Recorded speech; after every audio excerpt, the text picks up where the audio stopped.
Hello everyone. So in this session we are going to study about the second chapter of genetics, that is molecular basis of inheritance. So we'll see the content first of this chapter and then later we'll have a small introduction regarding the DNA and then the nucleotides present in different microorganisms.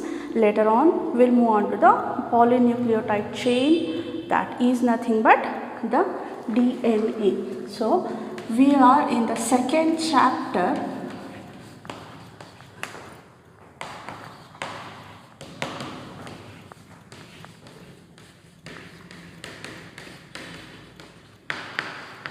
of genetics.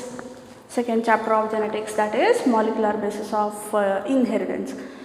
I think we have come across all the factors like how the characters inherit from generation to generation, and we have studied number of laws, Mendel's laws, and then how the offsprings they carry the characters or traits from their parents and or from their grandparents.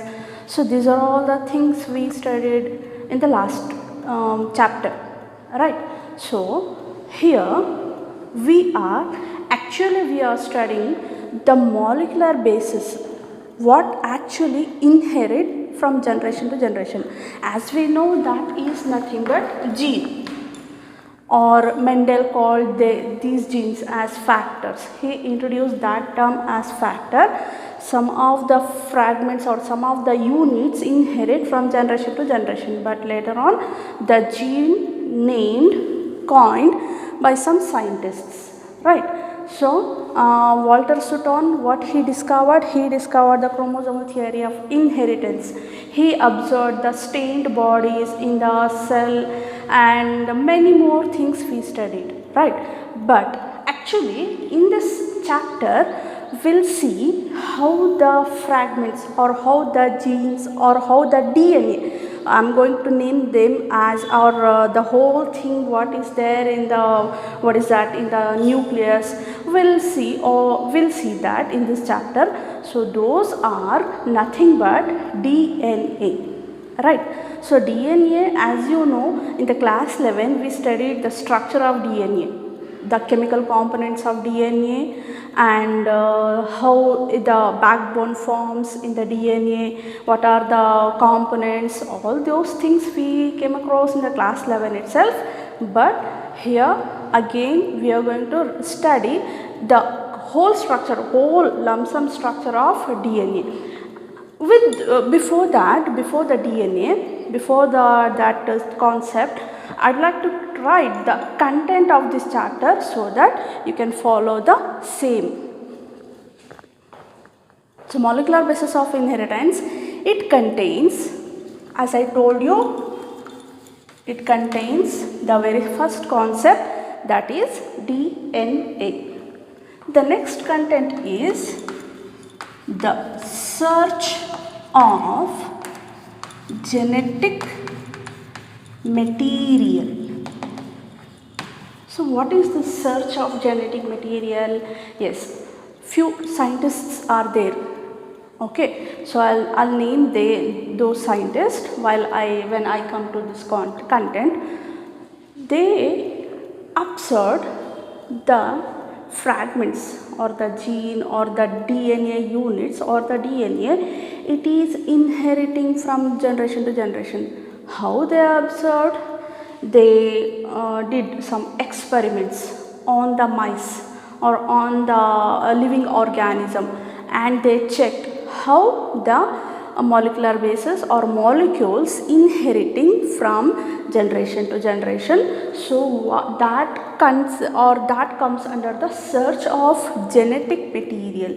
They're actually literally they are searching for the genetic material, what actually the thing which is inheriting from generation to generation. As we know, it is gene is a fragment of DNA, but in the DNA so many components are there. phosphoric acid is present, or phosphate groups are present, nitrogen bases are present, and nucleotides are present, pentose sugars are present. So out of all these, what actually the inheriting material is, so we will see that also. So the next content is RNA world, the mRNA world actually, or the RNA world. So RNA world is nothing, we are not going to the world of RNA. Yes, we are studying in detail about the RNA. We have 4 or 5 types of RNAs, mRNA, tRNA, rRNA, sRNA. So like this we have RNA, types of RNA, but how the RNA synthesizes, or from where it is producing, from where it is generating, so that also we are studying in that content. Actually the RNA, the mRNA, it is making, or it is making from the DNA. The DNA it itself synthesizing the RNA, that we will study. The next is replication. So this is the main thing, main concept. You have to understand this. If the DNA do not replicate it itself, the inheritance would not be taken place. So how, what's the reason behind it? We'll see in this content, replication.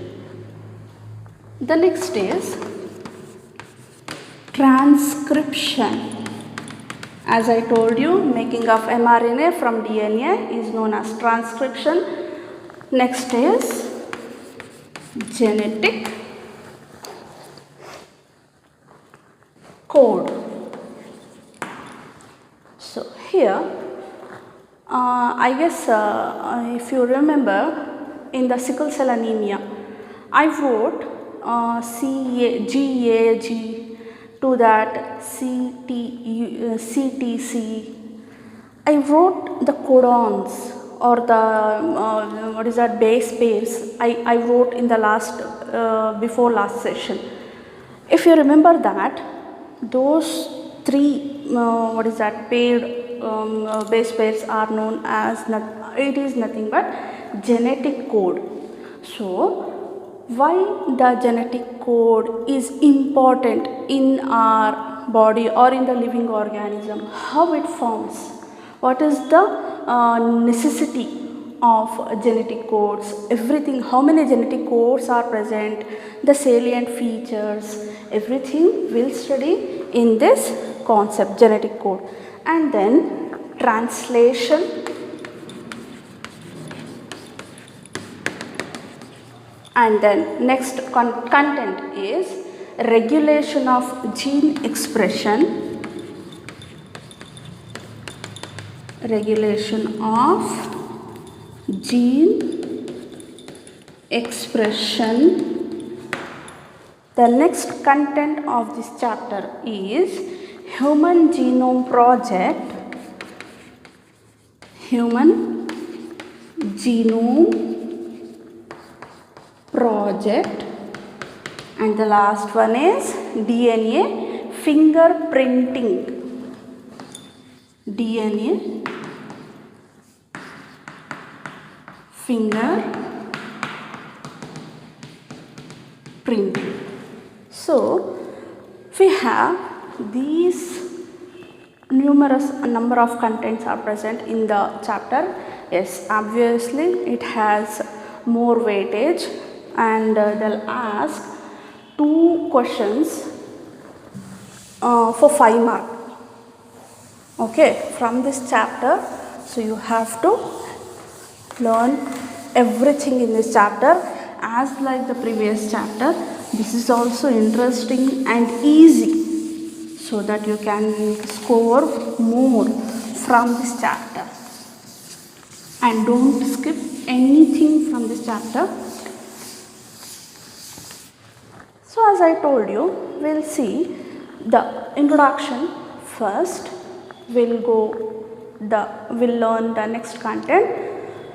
So in the introduction, I would like to start with the nucleic acids. What are nucleic acids? So, nucleic acids, it was first discovered by Friedrich Michel. He observed some long thread-like structure in the cell. He named them in the cell. He named them as nuclein. When it was? It was in the year of 1866. Okay. So, because of the lack of some instrument, because of the lack of some extra evidence, the concept or the nuclein content, it was like stopped. Later on, in 1958, in that year or in that period, the Franklin or Griffith, what they did, Watson and Crick model of DNA, I guess you have to remember that content. What they did after his discovery, after a long period of gap, we studied or we saw the exact structure of DNA. What we are going to call that as? We are going to call that as double helical of DNA. Why I am starting with this concept? Because he was the one who introduced the nucleins present in the cell. So, how many nucleic acids are present?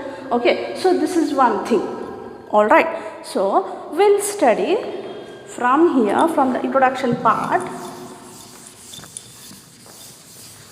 He didn't told about about a clear-cut description about the DNA or RNA or nucleic acids, but he found some nucleic acids or acidic materials in the cell. He named them as nuclein, and because of the lack of some of the contents or some of the evidence, the theory it got stopped. Okay, so we'll start from the nucleic acids here. There are two types of nucleic acids. One is DNA and one more is RNA. DNA in sense deoxyribonucleic acid, and RNA is ribonucleic acid. Alright, so DNA, we'll start with the DNA first. Alright, later in the third content of this chapter, we are studying about the RNA. The main difference between DNA and RNA is absence of oxygen and presence of oxygen. Here, one oxygen molecule is present at the third carbon atom, but here that oxygen is absent. Alright, when I start the chemical composition or structure of all those things, I'll explain. So, DNA,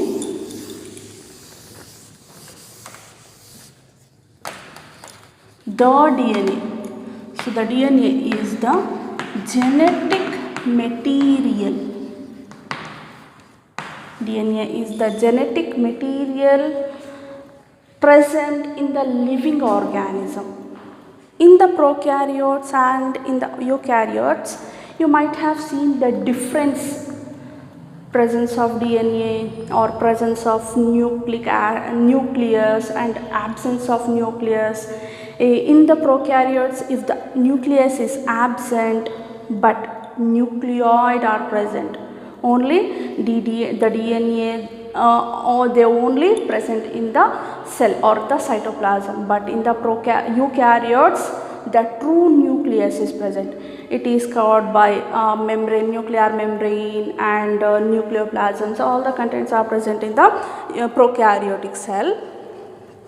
So, here as I told you, the DNA is the genetic material in the organisms, but RNA, if we study some viruses, genetic material present in almost all organisms. In all organisms. But RNA, this is also the genetic material present in some viruses.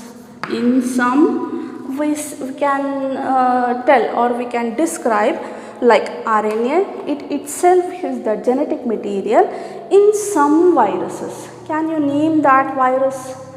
Okay, so write the virus name and submit it to me. Now here I'll go the DNA, I'll take the DNA now. The deoxyribonucleic acid. So this DNA, it has, or it is made of, okay, so I'll give some different organisms name, and I'll mention the nucleotides present in those organisms first.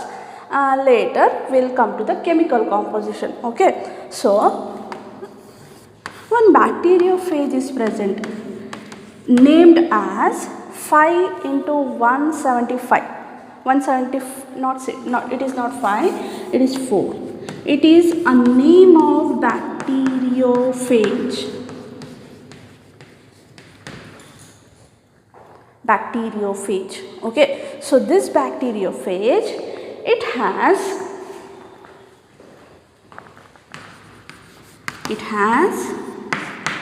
5386 nucleotides. So what is nucleotides? A combination of nucleoside and the phosphate group is known as nucleotide. That chemical composition I'll tell you in the I'll describe all these things in the in some time. But here what you have to remember, the nucleotide, it is nothing but the chemical composition, the DNA. It is made up of 3 components. One is pentose sugar and phosphoric acid and then nitrogen bases. Out of these, some few organisms are there, few microorganisms are there, few prokaryotes are there. In those prokaryotes or in those single cell organisms, only 5386 nucleotides are present in their body. Okay, so the bacteriophage name is 5174. One more organism is there, living organism, bacteriophage, lambda. In this bacteriophage lambda, the nucleotides are 48502.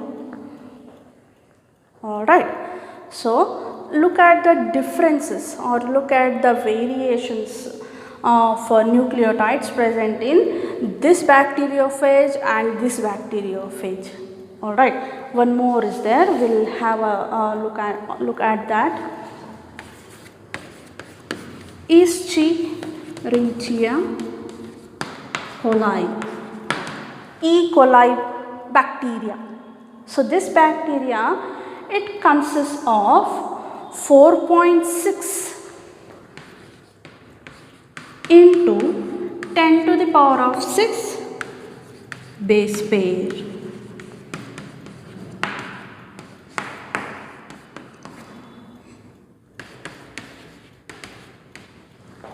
Okay, 4.6 into 10 to the power of 6 base pairs. And so these are all about the bacteria. Alright, but here I would like to mention about the human being. The human being, he consists of, or we people consist of, I am going to write the haploid content first. The haploid content means in the for 23 pair of chromosomes or in the 23 chromosomes. Later on you have to multiply, or you have to multiply the number of base pairs with 2, because I am mentioning only haploid set of chromosome here. So haploid content of DNA chromosome, like I'll write the chromosomes here. So in those haploid content of chromosome, or in the haploid set of chromosome, how many base pairs are present? So we'll see that 3.3 into 10 to the power of 9 base pairs. So you can see, you can observe the differences between the small organisms and the large organisms. In the human beings, I am mentioning only the haploid content of chromosome, or haploid content in the haploid content of chromosome, this much of base pairs are present. Then what about the diploid content of chromosome? Chromosomes, it is consists of DNA. In the DNA, how many base pairs are present? If you are not aware of base pairs, in the next concept I am going to give a detailed account about the nucleotides and base pairs. Don't worry about that. So 3.3 into 10 to the power of 9 base pairs are present. So with this we will have a detailed account on the DNA.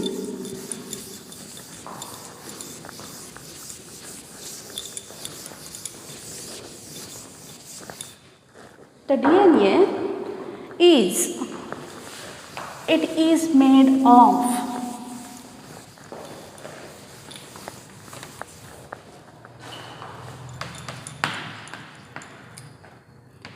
of three components. Those are, number 1, pentose sugar. Number 1 is pentose sugar. We are talking about the chemical composition of DNA. So what is in the DNA? If you remember, in the last class or in the last year, we have come across all these concepts. Okay, but again we are having the concept or the syllabus of DNA. So because of that, we are doing, or we are learning again about the DNA. Later on we are going to have some experiments which is a proof of presence of the DNA in the living organism, and it is acting as a genetic material. Okay, pentose sugar, and then nitrogen bases, and then phosphoric acid. Alright, so I'll start with the pentose sugar first. The pentose sugar, as I told you, in RNA, if I write the structure of pentose sugar, it has 5 carbon atoms, and the first carbon atom is present at this place, the second carbon atom is present at this place, the third carbon atom, fourth carbon atom. The ring has 4 carbon atoms, and at the arm it has the 5th carbon atom. And as I am drawing the pentose sugar present in ribonucleic acid, because the pentose sugar is different from RNA when we compare to the DNA. Alright, you know what is the difference between these two. So we'll label this, or we'll write the oxygen materials, the hydroxy materials here. It has H and OH group, H and OH group, H and OH, and OH, and the fifth carbon atom consists of CH2OH. Alright. But about coming to the DNA, pentose sugar, 4 carbon atoms, and the fifth one is present at the arm. Now, observe the difference between RNA and DNA pentose sugar. Hydroxyl material,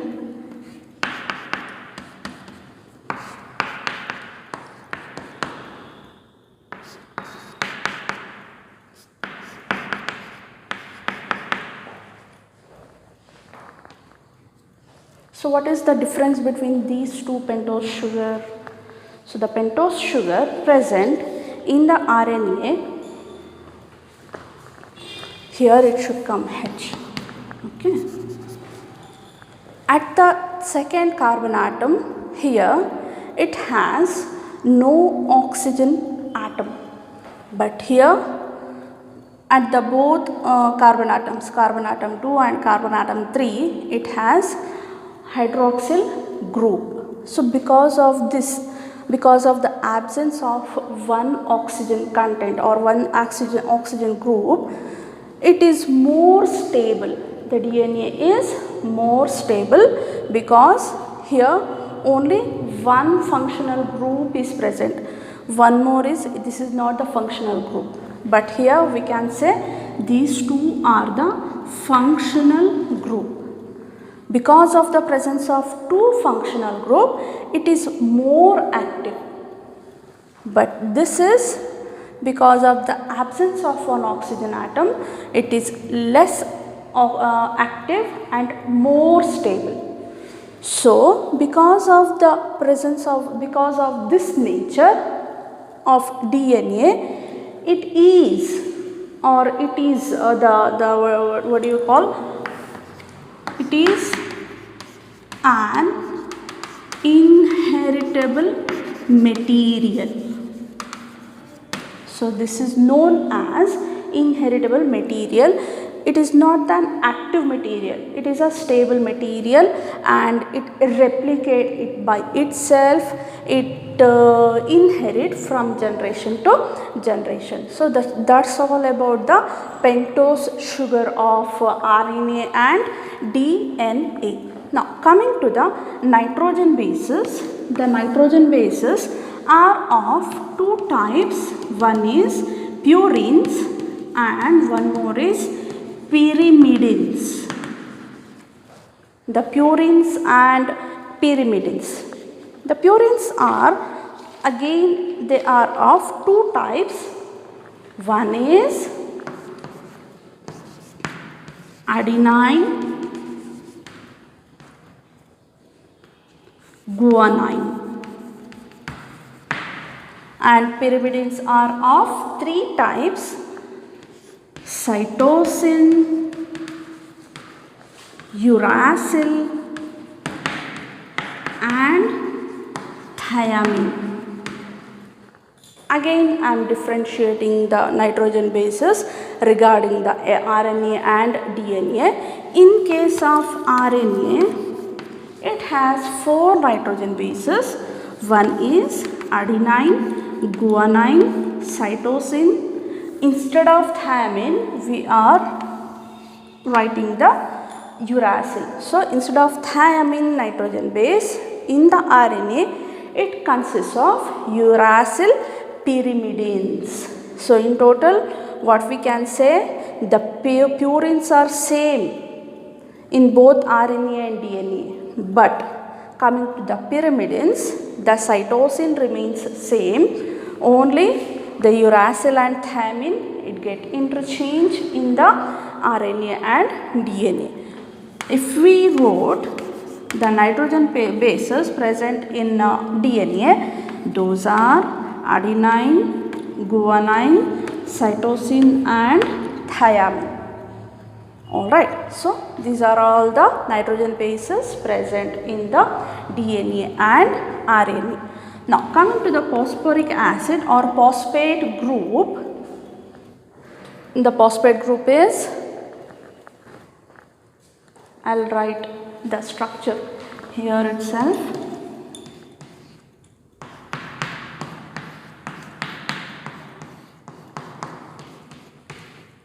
So it has 3 hydroxyl group and 1 oxygen group with double bond.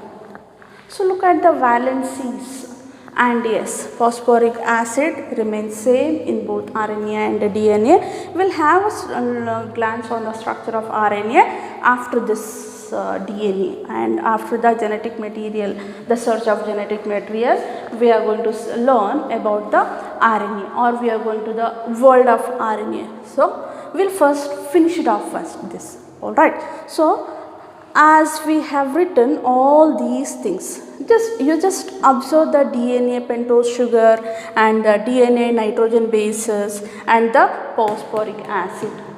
We'll write the nucleotide first, and then we'll write the dinucleotide and then polynucleotide chain, and we'll move to the double helical model of DNA, so that we'll get one idea how the DNA made up of. Alright, so that we will continue in the next session.